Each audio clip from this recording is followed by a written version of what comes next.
দিনাজপুরে রেল লাইনের ছায়া। রাত তখন গভীর, চারদিক নিস্তব্ধ। দিনাজপুরের ছোট্ট একটা স্টেশন, নাম কানারহাট। পাশেই পুরনো রেল লাইন, যেখানে রাত নামলেই বাতাসটা যেন একটু বেশি ঠান্ডা হয়ে যায়। স্টেশনে কর্মরত ছিলেন রফিক চাচা, সাধারণ একজন মানুষ যিনি প্রতি রাতে একাই সিগন্যাল পরীক্ষা করতে যেতেন। টর্চ হাতে নিয়ে তিনি হাঁটতেন লোহার রেলপথ ধরে। দূরে জোনাকের মতো স্টেশন লাইট জ্বলত। এক রাতে ডিউটির সময় হঠাৎ তার চোখে পড়ল, দূরে ট্রাকের ওপারে সাদা শাড়ি পরা একটা মেয়ে দাঁড়িয়ে আছে।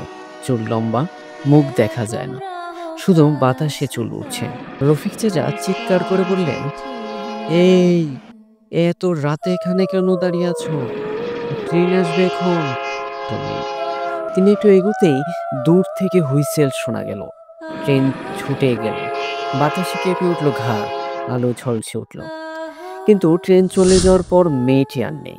শুধু রেল লাইনের পাশে একখানা পুরনো চুড়ি পড়ে আছে। পরের রাতেও একই ঘটনা, একই জায়গা, একই সাদা ছায়া। পরে লোকমুখে জানা গেল, কয়েক বছর আগে এক তরুণী বিয়ের দিনে দুর্ঘটনায় সেই জায়গাতেই ট্রেনে কাটা পড়েছিলেন। তারপর থেকে মাঝে মাঝে রাতের ট্রেনের আগে কে একজন তাকে দেখতে পায়, চুপচাপ দাঁড়িয়ে থাকে, যেন কাউকে বিদায় জানাতে এসেছে। ভয়ঙ্কর হলো, এই গল্পে আছে এক ধরনের নিঃসঙ্গতা, অপরিণীয় অপেক্ষা, আর এক হারিয়ে যাওয়া আত্মার নীরব প্রার্থনা।